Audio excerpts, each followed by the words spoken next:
Students, this is Rani ma'am from Unique Classes and welcome you again to Fundamentals of English. आपको लगेगा कि ma'am ने तो इतना सारा वीडियोस डाल दिया और बाद में आ रहे हैं फंडामेंटल्स. नो डाउट फंडामेंटल्स बहुत ज़रूरी है, तो आप जब भी वीडियोस देखना पहले फंडामेंटल्स देख लेना, चीज़ें और भी क्लियर हो जाएगी. ऐसे बिना फंडामेंटल्स देखे भी आप पढ़ोगे कोई दिक्कत नहीं होगी. जब मन जहाँ से वीडियोज़ आप पढ़ सकते हो. आ जाओ, फंडामेंटल्स ऑफ इंग्लिश. स्टूडेंट्स को फंडामेंटल्स ऑफ इंग्लिश जानना बहुत ज़रूरी है. फंडामेंटल्स ऑफ इंग्लिश में मैं डिस्कस कर रही हूँ पार्ट्स ऑफ स्पीच पे. कई बार बच्चे मुझसे पूछते हैं मैम फिगर ऑफ स्पीच क्या होता है. फिगर ऑफ स्पीच में ये तो पार्ट ऑफ स्पीच है. पार्ट ऑफ स्पीच में हम क्या पढ़ते हैं, किसी वर्ड का पार्ट ऑफ स्पीच क्या है, हमारा सेंटेंस क्या से बनता है. हमारा सेंटेंस वर्ड से बनता है और आपको जानना ज़रूरी है ना कि उस वर्ड का पार्ट ऑफ स्पीच क्या है. जो हमारा सेंटेंस है, जो वाक्य जिन शब्दों से बना है वो शब्द क्या है. वो शब्द आपका नाउन भी हो सकता है, प्रोनाउन, प्रेपोजिशन, कंजंक्शन, कुछ भी हो सकता है. तो इसको हम बोलते हैं पार्ट ऑफ स्पीच.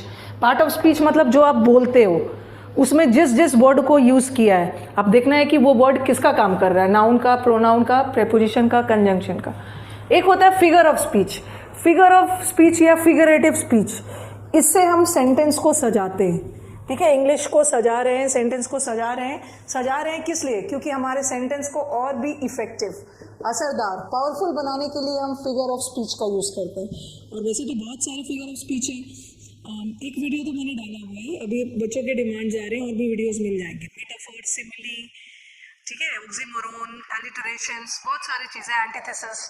वो फिगर ऑफ स्पीच से हम सेंटेंस को सजाते हैं, सेंटेंस को और भी दमदार, इफेक्टिव बनाते हैं. जैसे मैंने एक सेंटेंस लिख दिया, ही फॉट ब्रेवली.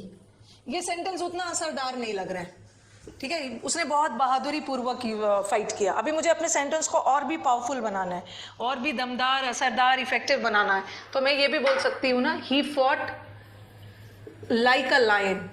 उसने शेर की तरह लड़ा. अब शेर वर्ड आ गया, मतलब कुछ ज़्यादा ही बहादुरी पूर्वक लड़ा. तो मैंने थोड़ा सेंटेंस को और भी ब्यूटीफुल बना दिया. और बार बार आपको बोलती हूँ कि English is a very beautiful language. Beautiful है तभी तो हम इसको सजा रहे हैं. क्यों ब्यूटीफुल है, फिगर ऑफ स्पीच से सजा रहे हैं. और मैं ये भी बोल सकती हूँ, he was a lion in the fight. Fight में वो शेर था. तो ये तो कुछ ज़्यादा और असरदार हो गया. इसे मेटाफर बोलते हैं, ये सिमिली बोलते हैं. और पार्ट ऑफ स्पीच के पहले फिगर ऑफ स्पीच के पहले ही वीडियो में मैंने मेटाफर और सिमिली के बीच में डिफरेंस बताया, ठीक है.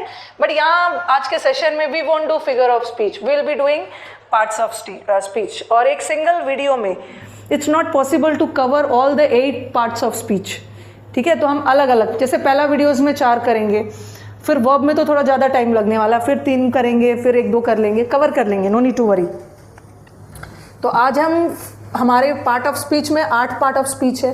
That is noun, pronoun, preposition, conjunction, verb, adjective, adverb and interjection. Okay, आपने इसे जूनियर क्लास में भी नाउन तो पढ़ा ही होगा. लेकिन आप ये सोचो ना, जूनियर क्लास में आपने नाउन तो पढ़ा होगा, बट फिर भी अभी भी बच्चों को दिक्कत हो रही है नाउन, प्रोनाउन, प्रेपोजिशन, कंजंक्शन पहचानने में. नो डाउट स्टैंडर्ड 2-3 से आप पढ़ते आ रहे हो, बट दिक्कत अभी भी क्यों हो रही है, इसलिए क्योंकि वहाँ पे हमने क्या किया था ना कि सिर्फ यहाँ पे जो हम ग्रामर पढ़ रहे हैं, वहाँ पे आपने क्या पढ़ा था कि नाउन क्या होता है. जैसे व्हाट आर नाउन, टीचर ने आपको पढ़ाया होगा, और सही पढ़ाया है, क्योंकि टीचर आपको बहुत ज़्यादा दिमाग पे आपका जोर नहीं देते हैं उस समय. 3rd-4th में आपका दिमाग छोटा होता है, बट अब तो मैं आपके दिमाग पे पूरा जोर दूंगी, दिमाग बड़ा हो गया है सब.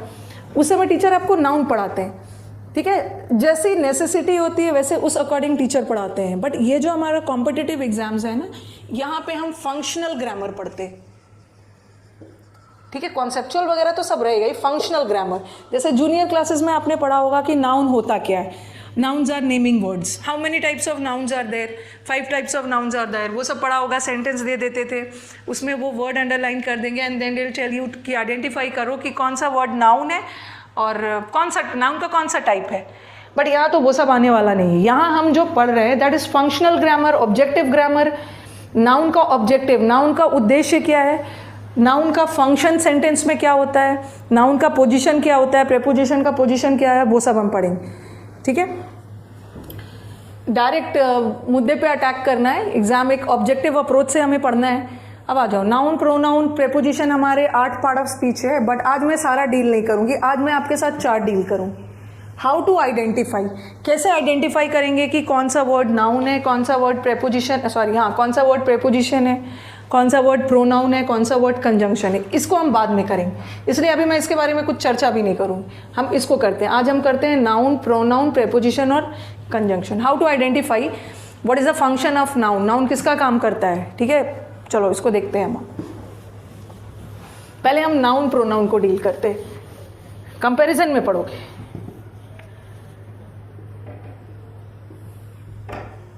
नाउन, अगर मैं आपसे पूछूं व्हाट इज ए नाउन तो बता दोगे, बचपन से ही पढ़ते आ रहे हो what are nouns, nouns are naming words, but हमें इसकी ज़रूरत नहीं, ठीक है। अगर आपसे कोई पूछे कि नाउन क्या होता है वो तो ठीक है, डेफिनेशन तो आपने बोल दिया, बट देखना है कि नाउन का फंक्शन क्या होता है, नाउन का काम क्या होता है, ये वाक्य में किसका काम करता है, इसको वाक्य में कैसे यूज़ किया जाता है। हमारा जो नाउन का काम होता है सेंटेंस में क्या बनना, सब्जेक्ट बनना और ऑब्जेक्ट बनना। नाउन का फंक्शन ही क्या होता है कि या तो वो सेंटेंस में सब्जेक्ट की तरह काम करेगा या तो ऑब्जेक्ट की तरह काम करेगा। Subject is the doer, okay, और ऑब्जेक्ट इज द रिसीवर।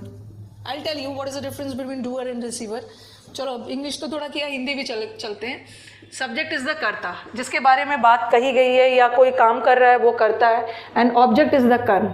कर्ता और कर्म में क्या, कर्ता और कर्म के बीच में क्या आ जाता है, हमारा वर्ब आ जाता है। कर्ता कोई वर्ब करता है, कोई काम करता है, उसका इफेक्ट जिस पे पड़ता है उसको क्या बोलते हैं, हम ऑब्जेक्ट बोलते हैं। Suppose I write this word, the peon rang the bell, this is a sentence, okay, the peon rang the bell, this is a sentence. And कौन काम कर रहा है यहाँ पे, who is doing the work, the work has been done by, वहाँ sorry the work कौन कर रहा है, वर्क हमारा पियून कर रहा है, तो peon is the doer of the sentence. Peon काम कर रहा है, पियून हमारा करता है। पियून ने क्या काम किया, पियून ने कुछ ना कुछ काम तो किया होगा ना, उसका इफेक्ट किसी और पे पड़ा होगा। डूअर ये है और एक्शन का receiver is the object. Peon ने क्या काम किया है, पियून ने एक काम किया है वर्ब, बेल रिंग करने का काम।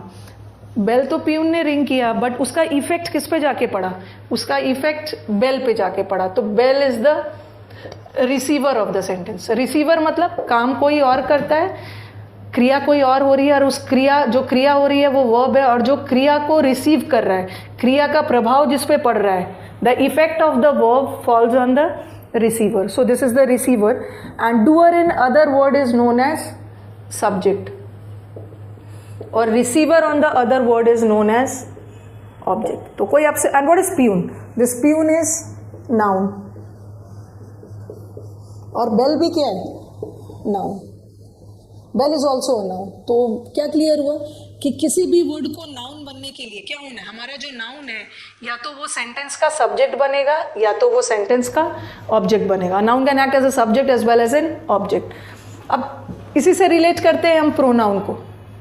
And as you people know, जो जो काम नाउन करता है वही वही काम प्रोनाउन भी करता है, ठीक है। जो जो, क्योंकि नाउन के बदले ही तो प्रोनाउन जाता है। बार बार नाउन ना हो, बार बार नाउन रिपीट ना हो, नाउन के रेपिटेशन को हटाने के लिए हम किसका यूज़ करते हैं, प्रोनाउन का। तो जब नाउन के बदले ही प्रोनाउन जाता है तो जो जो काम नाउन करेगा वो काम प्रोनाउन भी करेगा, ठीक है। तो प्रोनाउन भी, इसका मतलब क्या है, प्रोनाउन का भी स्टेटस क्या होता है, प्रोनाउन का भी फंक्शन क्या है। जब नाउन सब्जेक्ट बन सकता है तो हमारा प्रोनाउन भी सेंटेंस का सब्जेक्ट और ऑब्जेक्ट बनेगा, क्योंकि नाउन के बदले ही तो आप प्रोनाउंस डाल रहे हैं। अभी मैंने बोला जो जो काम नाउन करेगा वही वही काम प्रोनाउन भी करेगा, बट एक दो काम ऐसा भी है जो नाउन करता है और प्रोनाउन नहीं करता है। कौन सा काम, एक तो आर्टिकल। आर्टिकल कभी भी प्रोनाउन के पहले यूज़ नहीं होता है, आर्टिकल नाउन के पहले यूज़ होता है। और एक चीज़ और, हमारा कभी कभी वर्ब नाउन का काम करता है। एक मैं आपको आगे बताऊंगी, एक जीरेंड होता है, ठीक है। जीरेंड भी एक सब्जेक्ट होता है जो नाउन का काम करेगा। जो जीरेंड हमेशा नाउन होगा, बट जीरेंड कभी भी प्रोनाउन नहीं यूज होगा, ठीक है। दो तीन ऐसा कंडीशन है जो नाउन तो कर सकता है, प्रोनाउन नहीं करेगा, बट बाकी सारा चीज़ जो नाउन करता है वही प्रोनाउन भी करेगा। एक आर्टिकल के साथ नाउन का यूज़ हो सकता है, बट आर्टिकल के साथ प्रोनाउन नहीं यूज़ करेंगे। और जीरेंड जो है वो नाउन होता है, बट जीरेंड कभी भी प्रोनाउन नहीं होगा। आगे अभी हम क्लियर करेंगे इसको, ओके। अब देखो, मैं इसी सेंटेंस में, ये पियून है, मैं पियून की जगह लिख दे रही हूँ ही, और फिर लिख दिया मैंने रैंग, और फिर बेल नॉन लिविंग थिंग है, इसके लिए लिख दिया मैंने इट, ओके। ही हमारे सेंटेंस का क्या है, सब्जेक्ट, और इट क्या है, ऑब्जेक्ट। और ही हमारे सेंटेंस का सब्जेक्ट है in the form of pronoun, और इट भी हमारे सेंटेंस का सब्जेक्ट है in the form of pronoun.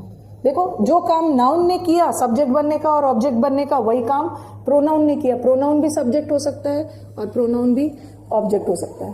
तो सबसे पहले हमने डिफरेंस क्या देखा, नाउन और प्रोनाउन पार्ट ऑफ स्पीच किया कि जो काम नाउन करेगा वही काम प्रोनाउन भी करेगा। नाउन का फंक्शन क्या है, सब्जेक्ट बनना और ऑब्जेक्ट बनना। उसी तरह सेंटेंस में प्रोनाउन का भी काम क्या होता है, सब्जेक्ट बनना और ऑब्जेक्ट बनना। और इसका एक और कैरेक्टरिस्टिक्स होता है, नाउन और प्रोनाउन सब्जेक्ट ऑब्जेक्ट बनने के अलावा इसका और एक कैरेक्टर क्या होता है कि हमारा जो नाउन और प्रोनाउन है, आप देखोगे जैसे जैसे आप वीडियोस वॉच करोगे ना सीक्वेंस में, कैसे हर जगह का कॉन्सेप्ट कहाँ कहाँ काम आएगा।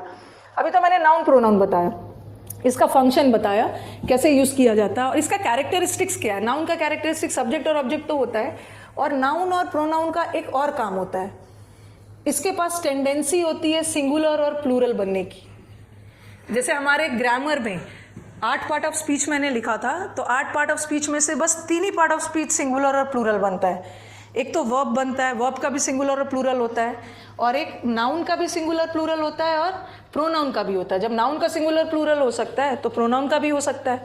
जैसे वर्ब का और नाउन और वर्ब में डिफरेंस क्या है, नाउन में एस लगा के प्लूरल बनाते हैं, बट वर्ब में प्लूरल बनाने के लिए एस हटाते हैं। वो हम सब्जेक्ट वर्ब में मैंने किया भी है। नाउन का सिंगुलर प्लूरल होगा, जैसे राम का प्लूरल और नाउन में भी ध्यान रखना है कि नाउन का प्लूरल बनता है, बट 5 नाउन में से सबका प्लूरल नहीं बनता है।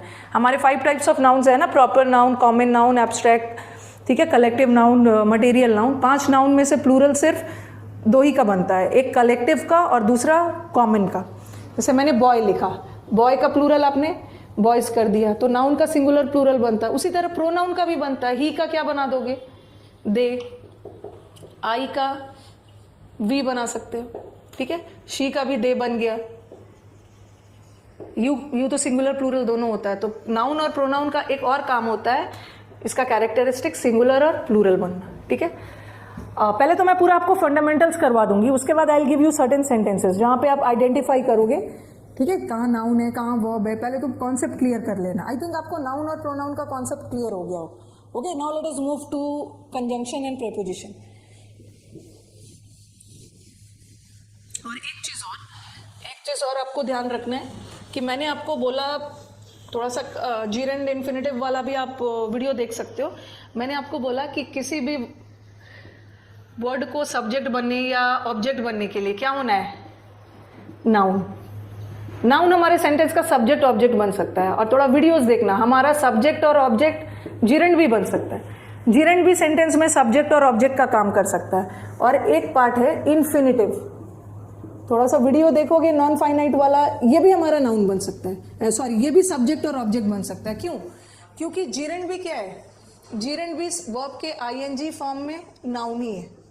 जब वर्ब का आईएनजी फॉर्म सेंटेंस में नाउन का काम करने लगे उसे क्या बोलते हैं, जीरेंड। और नाउन का काम करने के लिए उस जीरेंड को इधर सब्जेक्ट बनना होगा या ऑब्जेक्ट। इन्फिनेटिव किसे बोलते हैं, 2+V1। और इन्फिनेटिव भी नाउन का काम करता है।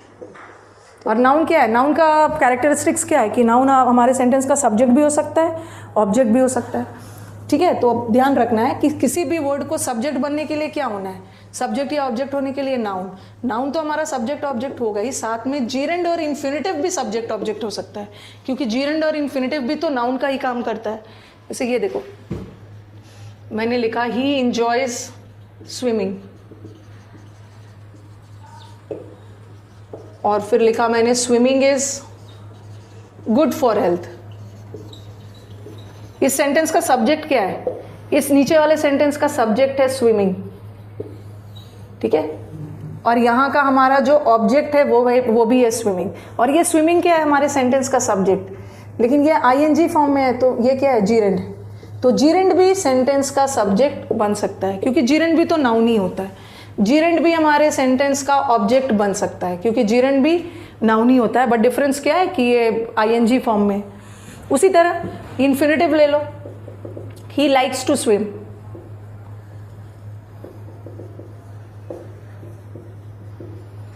ठीक है, ही लाइक्स टू स्विम। ये देखो, ही क्या है, सब्जेक्ट, और ये क्या है, वर्ब। ये ऑब्जेक्ट है, लेकिन हमारा जो ऑब्जेक्ट है कौन से फॉर्म में, 2+V1 इन्फिनेटिव फॉर्म में। और 2+V1 इन्फिनेटिव है, इन्फिनेटिव भी नाउन होता है। और नाउन ही हमारा ऑब्जेक्ट हो सकता है। ओके चलो, ये तो हमने नाउन और प्रोनाउन के लिए डिटेल में डिस्कस किया। Now let us move to conjunction and preposition, ताकि हमारा आज 8 में से 4 पार्ट ऑफ स्पीच क्लियर हो जाए।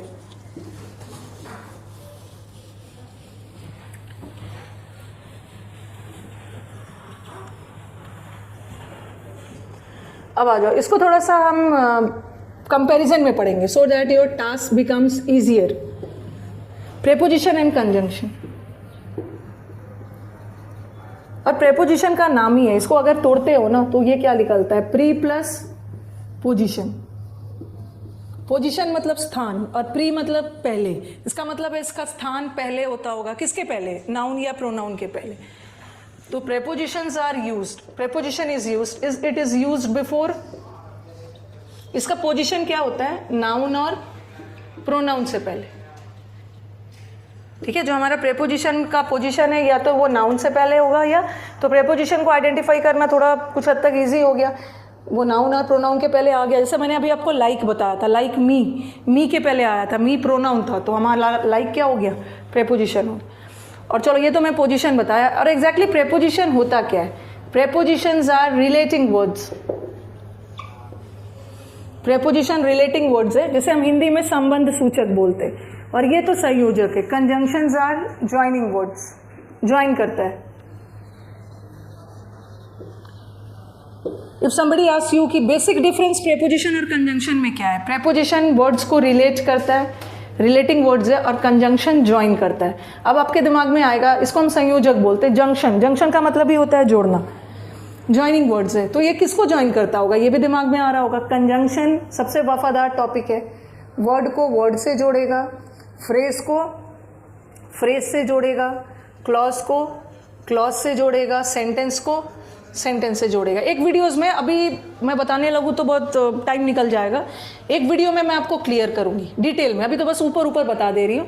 व्हाट इज वर्ड, वर्ड तो आपको पता है, वर्ड शब्द होते हैं। What is phrase, phrase is a group of words. Okay, phrase किसे बोलते हैं, वर्ड्स के समूह को फ्रेज बोलते हैं, और फ्रेज मीनिंगफुल सेंस नहीं देता है। डिफरेंट टाइप्स ऑफ फ्रेज होते हैं, वो हम वीडियोस में करेंगे। और व्हाट इज क्लॉज, जब भी सेंटेंस में, ये तो phrase is a group of words which does not convey a meaningful sense, but clause meaningful sense देता है, सेंटेंस भी मीनिंगफुल सेंस देता है। सेंटेंस क्लॉज में क्या कॉम्बिनेशन आना चाहिए, सब्जेक्ट प्लस वर्ब, और जहाँ भी सब्जेक्ट के साथ वर्ब आ गया ना तो वो एक मीनिंगफुल सेंस देगा।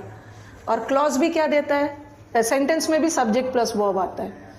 अब आपके दिमाग में आ रहा होगा कि मैम क्लॉज और सेंटेंस में क्या डिफरेंस है। मैंने अभी बोला अभी करवाने लगूंगी तो टाइम लग जाएगा, नेक्स्ट वीडियो में हम डिटेल में करेंगे कि क्या क्लॉज होता है और कौन सा सेंटेंस होता है, क्योंकि दोनों में तो सब्जेक्ट वर्ब आता है। मीनिंगफुल, दोनों मीनिंगफुल सेंस देता है क्योंकि दोनों के पास सब्जेक्ट वर्ब है, बट फ्रेज मीनिंगफुल सेंस नहीं देता है क्योंकि फ्रेज के पास सब्जेक्ट और वर्ब नहीं होता है। बस थोड़ा सा बताती हूँ, all clauses are not sentences, ठीक है, but all sentences are clauses. हर सेंटेंस क्लॉज हो सकता है बट हर क्लॉज सेंटेंस नहीं हो सकता, इसलिए क्योंकि हर क्लॉज मीनिंगफुल सेंस नहीं देता है बट सेंटेंस मीनिंगफुल सेंस देता है। क्लॉज में भी 2 टाइप के क्लॉज होते हैं, एक डिपेंडेंट और एक इंडिपेंडेंट। तो इंडिपेंडेंट क्लॉज तो मीनिंगफुल सेंस देता है बट डिपेंडेंट वाला नहीं देता है। चलो आप उतना अभी गहराई में जाओ ही मत, बस अब अभी देखो, क्लॉज में भी सब्जेक्ट वर्ब होता है, सेंटेंस में भी सब्जेक्ट वर्ब होता है, और दोनों मीनिंगफुल सेंस देता है। दोनों में एग्जैक्टली क्या डिफरेंस है, फ्रेज, क्लॉज और सेंटेंस का एक अलग वीडियो बन जाए। बस आप अभी इतना याद रखो कि कंजंक्शन इसको जोड़ता है और प्रेपोजिशन का काम होता है रिलेट करना, नाउन या प्रोनाउन से पहले आता है। ठीक है, अब मैं आपको कुछ वर्ड्स दे रही हूँ जहाँ पे आप आइडेंटिफाई करोगे कि कहाँ वो प्रेपोजिशन है और कहाँ वो कंजंक्शन। ये जोड़ता है, और याद रखना ये जोड़ता है और सबसे वफादार है। वर्ड को फ्रेज से नहीं जोड़ेगा, जब भी जोड़ेगा वर्ड को वर्ड से, पार्टी नहीं बदलेगा। फ्रेज को फ्रेज से, क्लॉज को क्लॉज से, सेंटेंस को सेंटेंस से। एक छोटा सा चलो यहाँ पे एग्जाम्पल दे दी, जैसे मैंने लिखा I will meet him at his office, at his house, ठीक है,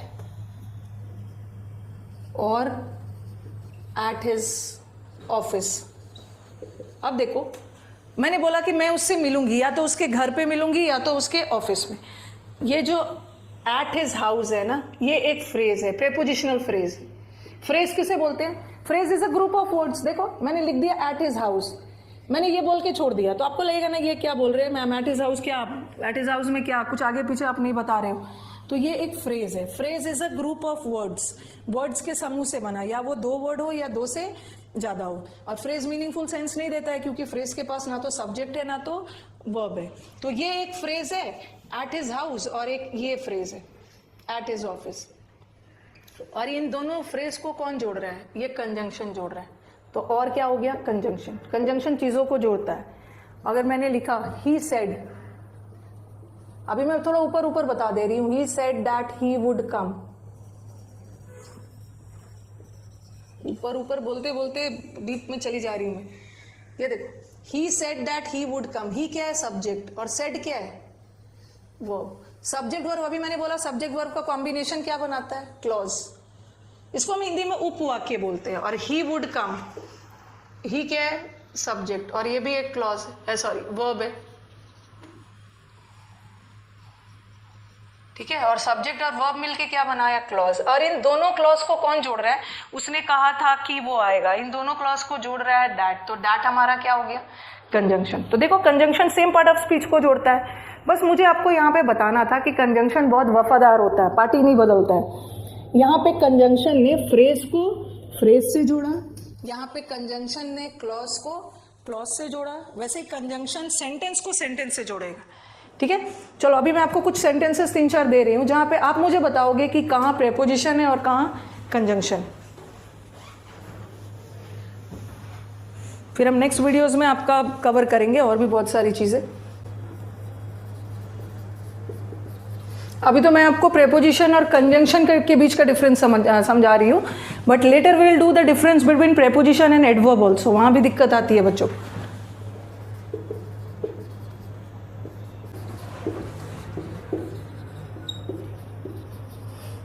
Because a single word in a sentence can act as a preposition also, as a conjunction also. एक single word preposition का भी काम कर सकता है, conjunction का भी। वो तो आपको डिसाइड करना है कि सेंटेंस में उसका फंक्शन क्या है। फंक्शन के अकॉर्डिंग हम अपना पार्ट ऑफ स्पीच जो है नाम देते हैं। नाउन है, एडवर्ब है, एडजेक्टिव है। The dog ran after the cat. देखो मैंने यहाँ भी आफ्टर यूज किया है, ठीक है, और यहाँ भी आफ्टर यूज किया है, यहाँ भी सिंस यूज किया है, यहाँ भी सिंस है, और यहाँ भी फॉर है। सिंस प्रेपोजिशन भी हो सकता है, सिंस कंजंक्शन भी हो सकता है। Again after preposition conjunction same use हो सकता है।